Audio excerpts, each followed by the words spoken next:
Bonjour et bienvenue, voici notre tour d'horizon économique, géopolitique, sanitaire et boursier. Nous sommes le jeudi 2 juillet et pour comprendre comment tourne la planète finance, c'est sur la bourse au quotidien et nulle part ailleurs. Et l'épisode du jour s'intitulera « Un 4 juillet, ça se fête », surtout le 2. Oui, on ne comprend pas vraiment l'envolée des marchés financiers depuis hier si l'on ne se replace pas dans la perspective du pont du 4 juillet. Alors le 4 juillet tombe un samedi, autrement dit, le jour de congé sera donc accordé le vendredi. Si le 4 juillet avait été le dimanche, les Américains auraient donc été en congé lundi. Mais de toute façon, le 4 juillet, c'est forcément 3 jours. Et quand vous regardez historiquement comment se comporte la bourse à la veille de ces 3 jours, c'est un petit peu comme à la veille de Thanksgiving ou à la veille de Noël. Systématiquement, les indices sont arrachés à la hausse. Pourquoi ? Eh bien tout simplement parce que pendant ces 3 jours, on veut que les Américains aient l'envie de dépenser de l'argent. Et pour dépenser de l'argent, il faut se croire riche. Et on continue de tirer les cours de bourse comme si tous les Américains allaient se sentir riches, alors qu'à peine 10% d'entre eux peuvent considérer vraiment que la hausse ou la baisse de la bourse modifie un petit peu leur sentiment de richesse. Il y a plus de 50% d'Américains, je le répète, qui n'ont pas d'action et qui, de ce fait, ce sont souvent les plus pauvres, ne vont pas davantage dépenser pour leur barbecue, tout simplement parce que Wall Street aurait pris 2 ou 3% à la veille de ce long week-end. Mais voilà, ça fait presque partie des traditions américaines que d'arracher les cours à la hausse à la veille d'un pont censé être quand même une occasion de faire des dépenses festives.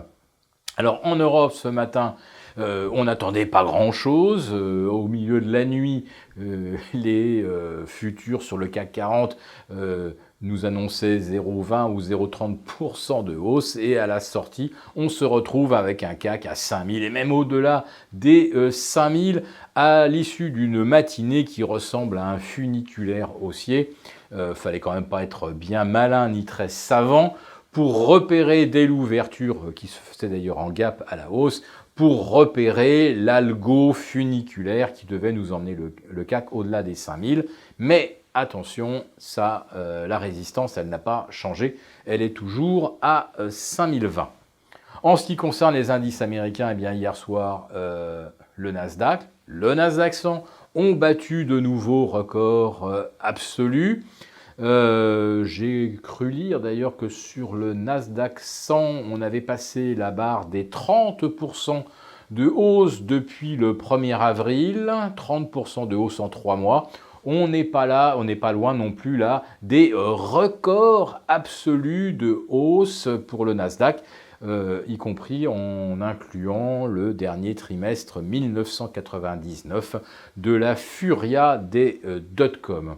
Et de plus en plus, d'ailleurs, le comportement du Nasdaq s'apparente à celui des dot-com. C'est-à-dire que vous avez peut-être quelques bons dossiers qui montent de façon démesurée, et puis vous avez aussi des tas de dossiers beaucoup plus discutables, mais qui eux aussi sont emportés par une sorte de furia haussière.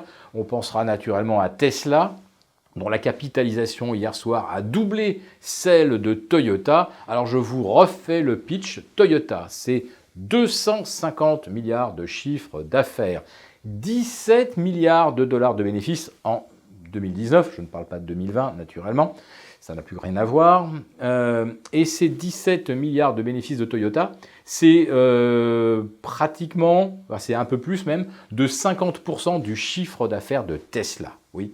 Tesla, dont la capitalisation boursière est d'aujourd'hui de 208 milliards de dollars, 4 milliards de plus que Toyota, avec un chiffre d'affaires inférieur de 7 fois. C'est proprement hallucinant, sachant que historiquement, des constructeurs automobiles se payent rarement plus de 1,5 fois leur chiffre d'affaires. Et encore, faut-il que derrière, il y ait des bénéfices considérables et une visibilité à perte de vue. Je rappelle que Tesla n'a annoncé 132 millions de dollars que grâce à des magouilles comptables, différés de charges, des goodwill, c'est-à-dire une surestimation de certains actifs, récupération de certaines taxes. Donc là, il joue sur la fiscalité américaine, annonce de baisse de dépenses de recherche et développement, car si on les avait maintenus au même niveau, il n'y avait évidemment aucun bénéfice. Donc, dans Tesla, tout est une illusion, tout, absolument tout. Même les performances qu'on nous annonce sur les usines de batteries, alors certes, c'est bien mieux, plus performant que de précédentes batteries, mais la précédente génération de batteries était déjà meilleure que celle des années 80, qui était déjà meilleure que celle des années 60. Il n'y a pas eu de révolution, de saut technologique absolu dans le domaine des batteries. Elles continuent de s'améliorer, comme toutes les batteries, depuis un siècle. Voilà. Et tout ça, on nous dit que c'est absolument révolutionnaire et que ça justifie le doublement du cours de Tesla. Bon, vous voyez bien qu'on n'est pas du tout dans le rationnel, on est dans l'irrationnel pur, on est dans le gourou Musk, tout est possible. Mais enfin, surtout, ce qui explique l'envolée des cours depuis un mois, eh bien, c'est que les derniers vendeurs à découvert sont en train d'abandonner, de lâcher la partie, de se faire harakiri, de racheter à n'importe quel prix. Voilà.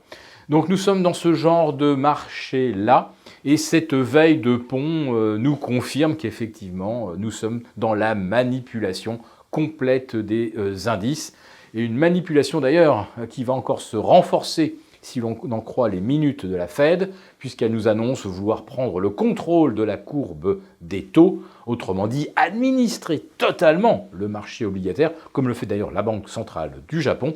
Autrement dit, voilà un marché sur lequel il n'y aura plus rien à faire, plus rien à anticiper. Alors beaucoup nous disent, s'il n'y a aucun intérêt à aller sur le marché obligataire américain, alors à ce moment-là, venez sur les actions. Eh bien, allez-y, venez. Si cette vidéo vous a plu, eh bien, n'hésitez pas à nous mettre un pouce. Et pour participer à notre prochain live qui aura lieu demain à 11h30, inscrivez-vous sur la lettre confidentielle. Alors, je vous avertis que la semaine prochaine, il n'y aura que 2 lives. Ceux-ci seront assurés par Gilles Leclerc, qui donc vous fournira toutes les indications avec l'angle de l'analyse technique.